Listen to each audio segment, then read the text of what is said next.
Universal News TV, votre chaîne d'information la plus crédible. Oscar Njiki, étudiant-chercheur au département de philosophie de l'université de Yaoundé 1, a saisi Maurice Kamto, l'homme politique, afin que ce dernier l'éclaire sur un certain nombre de points qui, selon lui, ne cadrent pas avec la carrure du leader qu'il veut être. Lettre ouverte à Maurice Kamto, président national du MRC. Suivons maintenant le contenu de la lettre.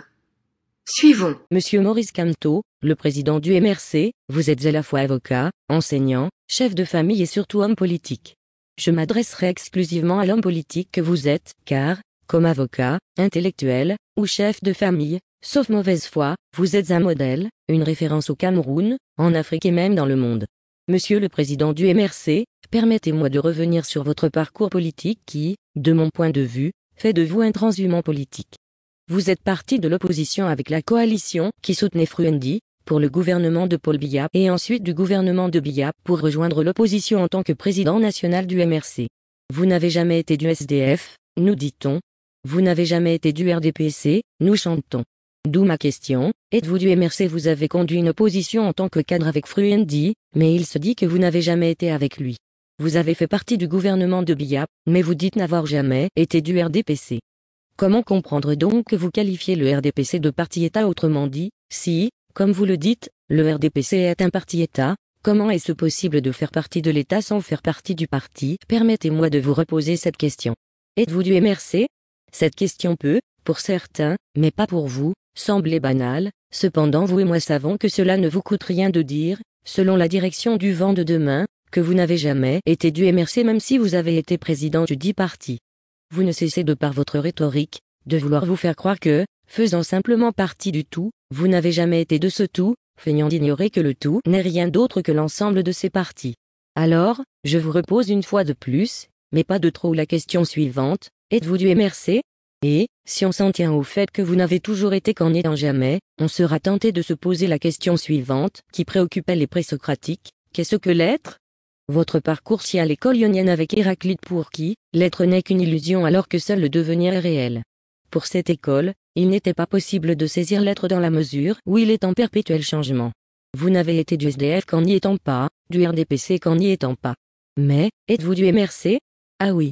Vous êtes pour la renaissance et pour le changement, devenir. Mais peut-on renaître sans avoir été? Votre changement perpétuel qui vous empêche d'être n'est-il pas en contradiction avec votre projet de renaissance, dans la mesure où la renaissance doit nécessairement être précédée de l'être? Comme vous le constatez, votre projet de devenir président de la République est conditionné par la question d'être. Or, vous n'avez jamais été, vous vous êtes toujours situé dans le changement perpétuel, c'est-à-dire, dans le non-être. Même avec le MRC, lorsque votre jeune étudiant Cabral Libi a lancé un mouvement pour désinscription massive sur les listes électorales, vous avez qualifié ce mouvement de filouterie politique, prétextant que l'urgence était la révision du code électoral. Finalement, vous êtes allé à cette élection avec le même code électoral et vous êtes autoproclamé président. Sans inscrits, c'est-à-dire sans électeurs en votre faveur et sans code électoral consensuel, c'est-à-dire sans transparence, vous avez, et hontément, déclaré que vous étiez vainqueur de cette élection. Après, vous avez boycotté les élections locales, même si j'avoue que j'ai été étonné de ne pas vous entendre dire que vous avez raflé la majorité parlementaire à l'élection à laquelle vous n'avez pas participé. Vous êtes passé par l'Union africaine, les Nations unies, les États-Unis et aujourd'hui, vous comptez sur la vacance à la tête de l'État pour devenir président. Vous constatez avec moi que vous n'êtes pas puisque vous changez sans cesse. Et répondant à l'école ionienne à laquelle appartenait Héraclite, pour qui seul le devenir était réel, l'être, présent, quant à lui n'étant qu'illusion, Parménide dira ceci, du non-être, rien ne peut devenir, autrement dit, le devenir n'est possible que si l'on a été, la renaissance n'est possible que si l'on a été. Vos multiples changements de veste, vos multiples incohérences et contradictions sont liées à la question de votre être, vous n'avez jamais été. Et, n'étant pas, vous ne pouvez que sombrer dans cet obscurantisme politique qui fait de vous le Monsieur Jourdain de la politique camerounaise.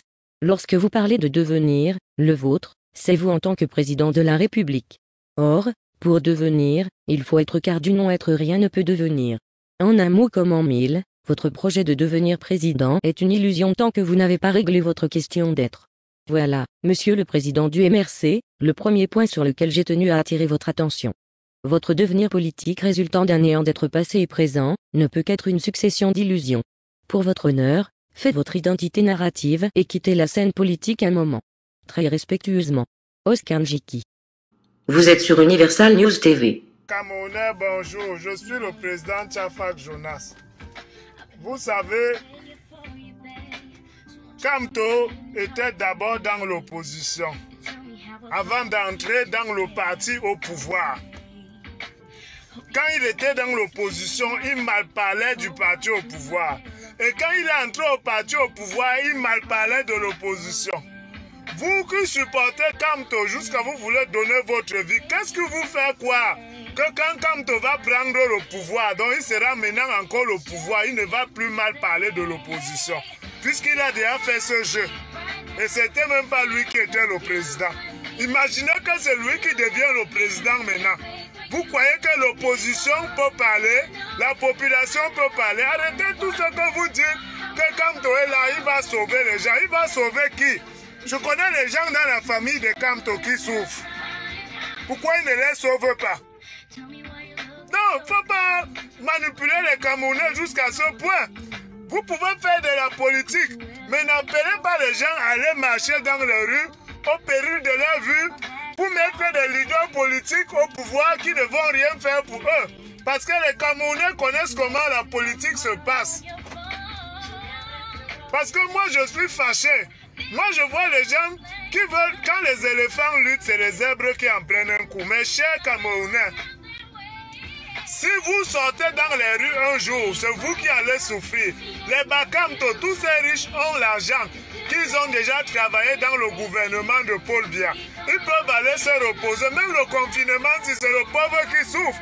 Et c'est Kamto qui a eu 14 milliards dans le gouvernement de Paul Biya pour souffrir. Pourquoi quand il était là-bas, il ne créait pas les lois pour que la population soit bien quand il était avec Paul Biya? Il créait plutôt les lois pour manipuler l'opposition. Maintenant, qu'il est sorti, il veut vous faire quoi? Qu'il va vous sauver. Mes frères, chers Bamileke, je suis Bamileke et je vous aime les Bamileke parce que c'est ma tribu. Mais je vous vois, vous avez été tout le temps des commerçants, vous ne connaissez pas la politique, vous êtes naïfs en politique. Kamto lui-même, c'est un naïf en politique. Si, quand Paul Biya a pris le pouvoir, il a appelé à l'insurrection, il a tué les gens, vous allez prendre le pouvoir par l'insurrection. Mais si quand Paul Biya a pris le pouvoir dans la paix, sans verser une seule goutte de sang, celui qui va tenter d'aller en route pour verser le sang d'un Camerounais ou pour emprisonner un Camerounais pour prendre le pouvoir, va se retrouver dans le pays de si je savais, il n'aura que ses yeux pour pleurer. Paul Biya, j'aime Paul Biya, j'adore Paul Biya parce que Paul Biya a pris le pouvoir sans qu'une seule goutte de sang d'un Camerounais ne coule. Paul Biya a un diplôme, il a une licence en sciences politiques. La politique, c'est un métier qui s'apprend comme le métier d'avocat. Kamto, c'est un illettré politique, il n'a aucun diplôme en politique. Kamto, c'est un avocat. Paul Biya, c'est un politicien. Son travail qu'il a appris à l'école, c'est la politique. C'est un peu comme si vous étiez en train de dire que Paul Biya peut aller défendre un dossier de droit dans une cour. Il ne va pas s'en sortir. Mais Kamto ne peut pas s'en sortir en politique devant Paul Biya. C'est pour ça qu'il fait le banditisme de la rue. Il n'a pas de diplôme en politique. Kamto, c'est un illettré en matière de politique. Paul Biya a une licence en sciences politiques obtenue dans les plus grandes écoles prestigieuses, les écoles les plus prestigieuses en France. C'est pour ça qu'il a pu prendre le pouvoir sans infusion de sang. Kamto a été aussi dans ce gouvernement. Pourquoi il n'a pas flatté Paul Biya? Comme Paul Biya avait flatté Ahidjo, a été soumis pour qu'Ahidjo lui donne ça. Ahidjo était un écart. Il n'a pas pu. Il n'a pas le niveau. Il ne connaît pas la politique. Maintenant, il veut tuer les Camerounais pour arriver au pouvoir. Il y a quel chef d'État, il y a quel pays en Afrique où le président a changé, le pays est devenu la France ou le paradis. En Côte d'Ivoire, que Ouattara a fait tuer des gens, des milliers de gens pour prendre le pouvoir, il a fait quoi à la Côte d'Ivoire? Il a endetté la Côte d'Ivoire pour construire quelques ponts. C'est ça l'évolution d'un pays? Vous voulez tuer des milliers de gens pour mettre un seul homme au pouvoir parce qu'un seul homme veut s'immortaliser? Mes frères Bamileke, arrêtez ça. Moi, je suis Bamileke. Je ne déteste pas les Bamileke, mais je vois que mes frères Bamileke sont naïfs.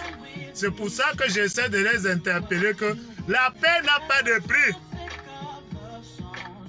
La paix n'a pas de prix. Voilà la Libye. C'était l'un des pays les plus riches dans le monde. Voilà ce que le désordre a mené. Et c'est le bas peuple qui souffre. Tous ces gens riches-là, ils font toujours appel au bas peuple pour les aider à atteindre les objectifs. Après, c'est le bas peuple qui souffre. Même le confinement, si c'est le bas peuple, quand on ne souffre pas.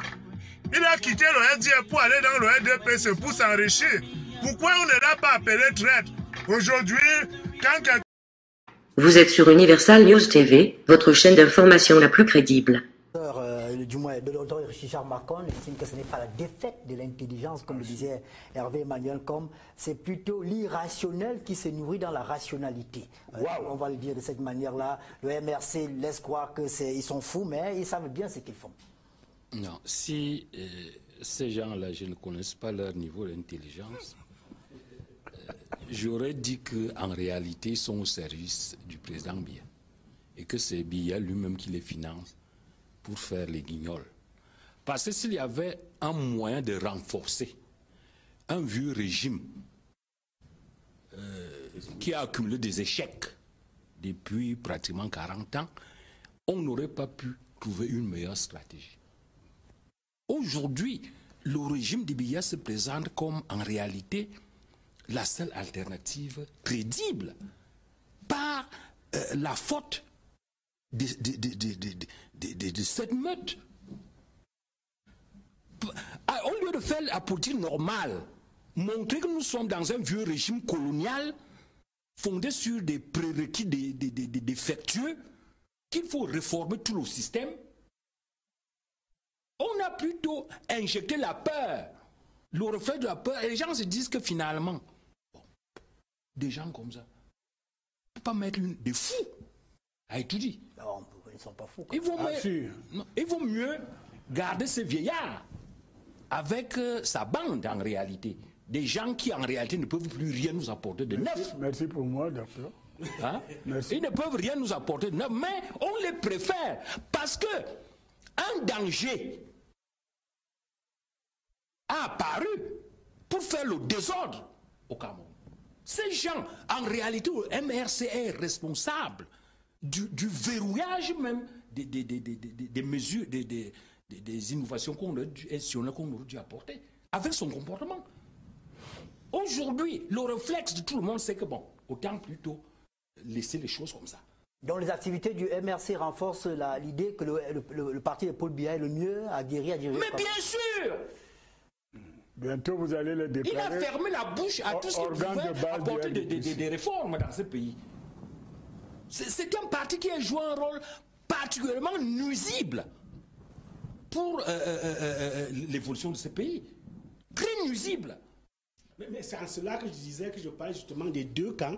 Je disais que le RDPC devait être beaucoup plus innovant, comprendre cela et aller au-delà. Ne pas se laisser prendre à ce piège parce que, quoi qu'on dise, le RDPC est au pouvoir et aux affaires. Ariel, nous ne pouvons pas. Il nous ne pouvons pas. Il a donné Hervé, une image détestable. C'est-à-dire particulièrement détestable. Nous défendons l'autorité de l'État. Il n'y a pas une autre façon de réprimer les troubles à l'ordre public, les atteintes à la sûreté, que de faire application de l'autorité d'État. Le RDPC ne va pas passer son temps à courir derrière une association de bouffons. Hein, n'est-ce pas? On va quand même être je suis désolé. Non, ils ont assez insulté la République. Ils ont des organes de base cybernétiques. Ils peuvent continuer. Mais nous n'avons pas peur de nous impressionner pas. Mais nous disons stop. La ligne rouge a été traversée. Quand le docteur dit qu'est-ce que vous voulez qu'on imagine? Qu'on entre dans leur cerveau pour savoir que la prochaine fois ils vont déshabiller Jésus, ils vont faire ceci? Au moment où nous affrontons une tempête qui peut être mortelle pour notre toucher communautaire nationale, le Cameroun, vous avez des gens qui organisent carrément la dispersion, l'atteinte à la solidarité, à l'unité du pays. Vous croyez que le Covid-19 demande la carte du parti à un gars du MRC ou du RDPC pour l'atteindre? Arrêtez. On va écouter la lecture du politologue, le professeur Mathias Eric Onangini. C'est vrai que cette semaine, toujours, on a eu des rumeurs ont circulé sur l'état de santé également du professeur Maurice Kamto. Jusque-là, on n'a pas eu d'éclairage sur la question. On a eu un tweet rien que des communications épistolaires muettes. On attendait peut-être aussi une sortie physique du professeur Maurice Kamto. Même son ancien allié Patrice Nganan réclame également sa sortie. Jusque-là, aucune sortie. Le président, il y a eu 2 lettres du MRC adressées au ministre d'État, ministre de la Justice, une, et l'autre au ministre de la Santé, qui demandaient des kits et des appareils respiratoires pour les militants du MRC. Quelle lecture politique globale faites-vous de cette actualité-là? Ce qu'on peut dire sur le dernier aspect que vous avez évoqué, celui de savoir si le leader du MRC devait également se manifester publiquement, c'est simplement un effet boomerang. Ça veut dire que les détracteurs et contempteurs du MRC ont retourné contre le MRC l'une de ses armes favorites. Vous dites que le président Paul Biya a disparu, peut-être même qu'il est mort. Voilà, maintenant, nous on dit que votre leader est atteint de Covid-19 et qu'il est dans une situation difficile. Qu'est-ce que vous nous présentez donc comme élément de transparence pour répondre à cela? En réalité, le MRC est victime d'une politique de la dérive. C'est une dérive burlesque. C'est une dérive guignolesque, c'est une dérive niafronienne. Nous sommes dans la théâtralisation et les effets tragiques et dramatiques de la théâtralisation politique. Qu'est-ce qui conduit cette formation politique à cela? C'est simplement des choix qui sont des choix erratiques, qui montrent qu'en réalité, au-delà du happening permanent de cette politique du spectacle, il n'y a pas une stratégie consistante. Et on en est étonné parce qu'au vu du confort intellectuel allégué de ceux qui dirigent cette formation, on se serait attendu à autre chose dans une logique de contestation de la majorité. On se serait attendu justement à une contestation argumentée, à la présentation dans les différents volets de la politique nationale d'un argumentaire qui s'appuie sur des éléments factuels, sur des éléments techniques pour souligner ce qui apparaît comme les limites du pouvoir. Mais on a plutôt une politique permanente du spectacle et du bluff. Et cela évidemment se retourne contre le MRC parce qu'en réalité, en termes d'art politique, le MRC est un petit enfant face au RDPC. N'oublions pas que le RDPC est l'émanation de l'UNC. C'est donc une formation politique qui en termes de l'UNC. Ah oui, nous assumons cela. Mais c'est la vérité, c'est une émanation de l'UNC. L'UNC devient le RDPC. Et donc... De la force de l'expérience, peut-être. On va peut-être y arriver, mais ne me divertissez pas, s'il vous plaît. Le RDPC occupe donc l'espace politique camerounais depuis plusieurs décennies. Il a, quoi que l'on pense, une connaissance des ressorts de la politique camerounaise. Il a, en raison de son long statut de monopole, qui a disparu formellement au début des années 80, un certain contrôle sur la société. Il a des ressources intellectuelles qui sont considérables. Il a même des ressources idéologiques. Je ne préjuge pas de la manière dont il les utilise, mais il les a. Et le président Paul Biya est un expert dans cette manière de faire de la politique.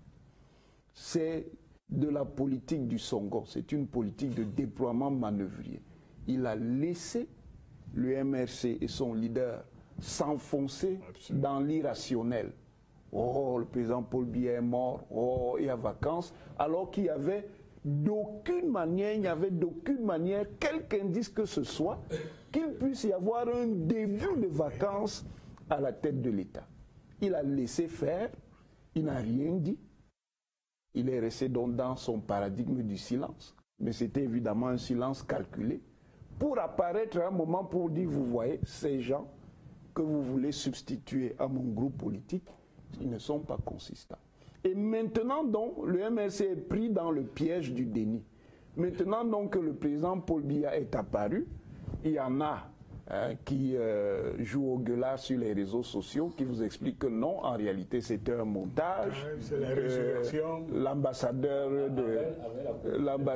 de la République française au Cameroun est complice. D'ailleurs, il doit partir parce qu'il se mêle. Il y a même une pétition qui circule. De manière intempestive. C'est de la politique de l'irrationnel. Et c'est ce qui fait que certains spéculent en disant cette formation politique est peut-être la meilleure chose qui ait pu arriver au RDPC, pour montrer qu'en réalité le RDPC a encore, malgré tout ce que certains peuvent lui reprocher, beaucoup d'espace pour pouvoir continuer à contrôler le jeu politique camerounais. Merci beaucoup. On reste sur cette actualité, on change simplement de thématique si Willy Lutionke le permet. On parle maintenant de la visite même de l'ambassadeur de France au Cameroun, Richard Macon. On parle des saisons de la relation France-Cameroun. Souvenez-vous, après le fameux incident du salon de l'agriculture de Paris, on a eu l'impression qu'il y avait comme une sorte de brouille dans les relations bilatérales entre le Cameroun et la France. Aujourd'hui, cette visite qui intervient pratiquement 1 mois et demi après la précédente montre bien que tout va bien entre le Cameroun et la France. Oui, évidemment, Ernest, c'est ceux qui, en réalité, n'ont pas pris le temps d'étudier la post-colonie. C'est ceux qui n'ont pas pris le temps d'étudier l'histoire des décolonisations et la construction des États africains qui peuvent se risquer à ces analyses qui me semblent extrêmement légères. La relation entre la France et le Cameroun est tellement solide que il faut s'être levé de mauvais pied pour imaginer qu'il suffit que quelqu'un ait apostrophé le président de la République française et que celui-ci ait eu à dire une ou deux choses pour qu'il y ait véritablement des nuages entre la relation Cameroun-France. Il faut toujours rappeler que le discours politique est un logos pharmakon. Il est à la fois un remède et un poison. L'homme politique utilise le langage politique à dessein, en fonction de sa stratégie du moment, en fonction des objectifs à atteindre, en fonction des enjeux de l'heure. Et donc, le président de la République française, pour des questions de politique interne, peut bien dire qu'il va passer un coup de fil au président Biya. Il peut bien avoir une attitude qu'on peut à un moment donné qualifier de chevaleresque ou de manque d'élégance ou de correction, mais cela obéit à une stratégie claire. C'est peut-être une volonté d'apaiser le climat interne, c'est peut-être une stratégie qui vise à atteindre un objectif de politique nationale. Mais très sincèrement, on ne peut pas imaginer que parce que le président de la République française a eu des propos qu'on peut qualifier de discourtois que la relation entre la France et le Cameroun peut être impactée. Il faut quand même rappeler que c'est des dizaines de milliards de francs CFA par an, du point de vue économique. C'est deux sociétés qui sont totalement imbriquées. C'est des intérêts politiques, stratégiques, géostratégiques, mais de longues années. C'est une coopération militaire, c'est une coopération éducative, c'est une coopération technique, c'est une coopération à un très haut niveau. Et on ne peut pas croire aujourd'hui, quand on regarde la structuration de nos institutions, qu'il suffise même de la volonté du président français pour que la relation puisse être dénaturée comme ça. Même le président français qui arrive, quelle que soit sa marge de manœuvre, trouve un réseau d'alliance et de solidarité entre les institutions camerounaises et les institutions françaises, entre les groupes au pouvoir au Cameroun et en France, des réseaux avec lesquels il est obligé de composer. Et si on prend encore l'élément de la double nationalité qui est contesté, mais qui, du point de vue matériel, est une réalité banale chez nous, les enjeux sont tels qu'on ne peut pas penser que les choses peuvent aller aussi mal. Quand on revient même à une situation de crise, qui a été une forte situation de crise lors, par exemple, de la guerre en Irak, où le président Biya avait affiché son indépendance et son autonomie face à la direction qui était celle de la France et celle des États-Unis, il a eu un positionnement à ce moment-là. Le Cameroun était membre non permanent du Conseil, présidait le Conseil de sécurité. Il a eu une position autonome, libre, et tout le monde a dit que là maintenant ça va casser parce que c'est un affront pour la France, mais malgré ça on a vu que les intérêts étaient tellement importants que les deux États ont réussi à se dire, bon, revenons à l'essentiel. Et donc la diplomatie n'est que la maximisation des intérêts d'un pays à l'étranger. On est là donc dans un jeu diplomatique extrêmement cohérent et extrêmement solide. Et je pense qu'aujourd'hui, ce que l'ambassade de France est en train de faire, l'ambassadeur de France est en train de faire pour le nom de l'État français, ces attentions, ces petites attentions à l'égard du président de la République et du Cameroun, c'est simplement la manifestation qu'au-delà de tout, la relation est très solide et elle n'est pas prête de s'arrêter. Hervé, cette semaine, le président français Emmanuel Macron a présenté ses excuses aux Africains après la sortie maladroite d'un chercheur français. Oui, deux chercheurs français. Le chef de service à Cochin et un autre qui se trouve à l'INSERM. Voilà, qui se trouve à l'INSERM. Jean-Paul Mira qui a été finalement qui est devenu un peu fou. Je m'excuse. Napoléon, dans ses écrits de guerre, disait qu'un pays doit faire la politique de sa géographie. Donc, partant de cela, il faut qu'on cesse de penser que la vie... Politique de sa géographie. Sa géographie, c'est-à-dire que si vous avez affaire à l'Afrique centrale, si vous ne traitez pas avec le plus grand pays de l'Afrique centrale, vous ne traitez avec personne. En français facile. Exemple. Donc, lorsque la France, dans le cadre de ce qui se passe maintenant et qui donne des tentations, et on verra ça dans les conséquences économiques, de l'isolationnisme et qui prouve plusieurs fragilités des grandes puissances, a besoin de se retrouver dans son influence, dans sa solidarité, dans sa gestation internationale, je m'excuse, on ne peut pas ne pas passer par Yaoundé. C'est un hub politique, diplomatique, obligé. Donc ce n'est pas de la générosité que son Excellence, M. Guilou, est allé faire à Ituri. Il est allé défendre les intérêts de la France. Et dans le domaine qui est le mien, où je ne fais pas des erreurs de bon sens, le Cameroun représente 60-70% de la masse d'intérêts financiers qu'il y a ici en Afrique centrale. C'est ça le poids du Cameroun. Il n'y a que les Camerounais qui n'ont pas conscience de ce poids. Et laissez-moi vous dire, le président Biya est un maître en politique. Et lorsque une puissance internationale veut agir d'influence en Afrique, il a besoin d'avoir le point de vue du maître politique.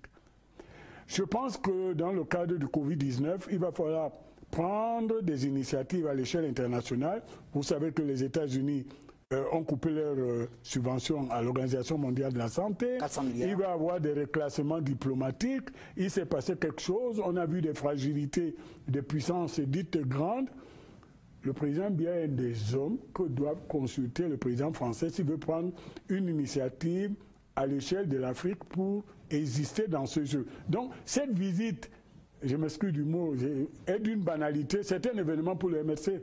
Oui, parce qu'elle a été là où il ne croyait pas, mais c'est un événement diplomatique pour nous, qui, suivant ce truc, normal et qui respecte le poids et l'influence du Cameroun en Afrique centrale. On a encore un sujet d'entrée avant de prendre la thématique. Je souhaite que, professeur, qu'on aille au-delà du Cameroun, au-delà de la visite entre l'audience accordée par le président Biya à l'ambassadeur de France et regarder les conséquences même sur le plan géopolitique du coronavirus dans le monde entier.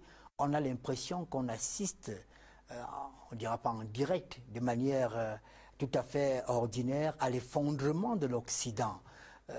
Voyez-vous, on a vu des avions chinois débarquer en Italie, au cœur même de l'Union européenne. On a vu, je crois c'est la Tunisie qui a envoyé des masques en Italie. La Russie qui a envoyé un bateau de nourriture aux États-Unis. Aux États-Unis. Est-ce qu'on n'est pas, est-ce que le nouvel ordre mondial dont on parlait, est-ce que ce n'est pas coronavirus qui va finalement l'imposer? Il y a la possibilité de ce que j'appelle un moment coronial. Moment coronial. C'est-à-dire un tournant avec cette pandémie et les effets que cette pandémie peut avoir sur la structuration du monde, c'est-à-dire la manière dont le monde est organisé, et l'évolution du monde, c'est-à-dire la manière dont le monde va précisément se transformer. On n'en est pas encore à un effondrement systémique et systématique des puissances occidentales. Par contre, le coronavirus est un signal, c'est une alerte pour montrer aux puissances occidentales qu'elles sont confrontées à des écueils civilisationnels. Autrement dit, avec ce qui s'est passé dans les années 90, c'est-à-dire la fin de la bipolarité Est-Ouest et l'effondrement du système soviétique, il y a eu une espèce de griserie, d'ivresse en Occident sur le fait qu'il y aurait eu une suprématie accomplie de l'Occident sur le monde avec la disparition donc du bloc soviétique. Évidemment, c'est ce que Fukuyama Francis, philosophe américain, a appelé la fin de l'histoire. Or, avec cette crise, qu'est-ce qu'on constate? On constate que malgré la surpuissance de l'Occident, surpuissance technique, surpuissance scientifique, surpuissance économique, surpuissance militaire, surpuissance diplomatique, il y a une grande difficulté à prendre en charge cette crise. Pourquoi? Parce qu'il y a eu un déferlement néolibéral après la fin des systèmes soviétiques, faisant croire que l'Occident pouvait se passer de certaines orientations dans la construction de sa société, notamment avec les politiques de privatisation radicale des systèmes de santé et de protection sociale. On est rentré dans une logique de l'hyper-économicisme dans le secteur de la santé et ça a évidemment affecté la santé publique. Et c'est pourquoi les grands pays occidentaux sont en extrême difficulté face à cette crise. On arrive dans des pays comme la France, l'Allemagne, on constate qu'il n'y a pas assez de masques, il n'y a pas assez de lits, il n'y a pas assez de respirateurs pour faire face à la crise.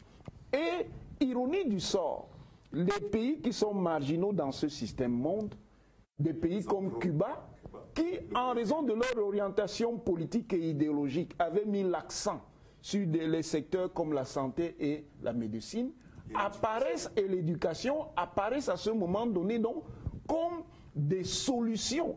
Et c'est des solutions auxquelles les puissances occidentales recourent de manière honteuse. C'est-à-dire que, par exemple, la République française puisse faire appel à Cuba pour aller prêter secours à ses équipes dans ce qu'on appelait autrefois les dom-toms. C'est d'une terrible ironie que des médecins cubains arrivent en triomphateur en Italie et soient applaudis. C'est une terrible ironie.